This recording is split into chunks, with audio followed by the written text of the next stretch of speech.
Yang Bertuah.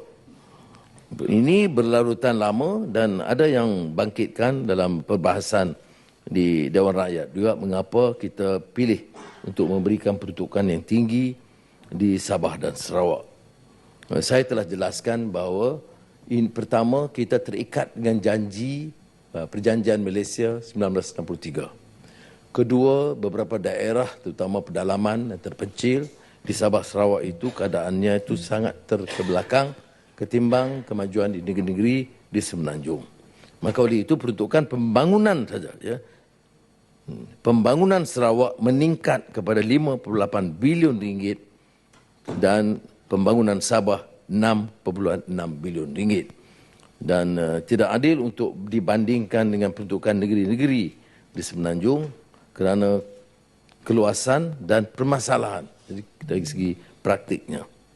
Seperti mana yang saya sebut, kadar pemberian khas di bawah perkara 112D Perlembagaan Persekutuan untuk Sarawak dan Sabah.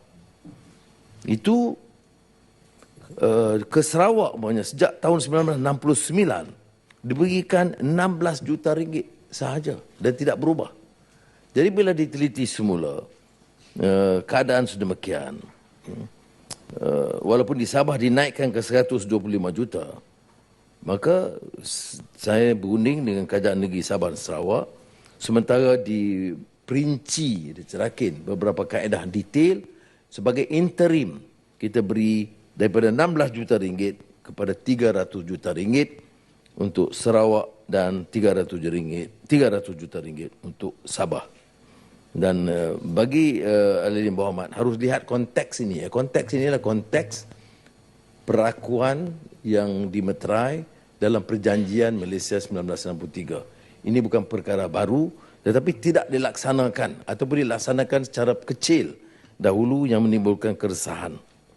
Begitu juga undang-undang lembaga dasar hasil dalam negeri yang telah diluluskan di Dewan Rakyat takluk kepada keputusan Yang Berhormat Dewan Negara, iaitu pindaan bagi membolehkan wakil Sabah dan Sarawak dalam lembaga pengarah LHDN.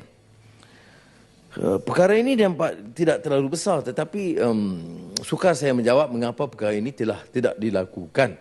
Sebab itu saya dah minta Timbalan Perdana Menteri kedua untuk mempengusikan mesyuarat dan menyelesaikan dalam keadaan segera hal-hal yang boleh kita lakukan.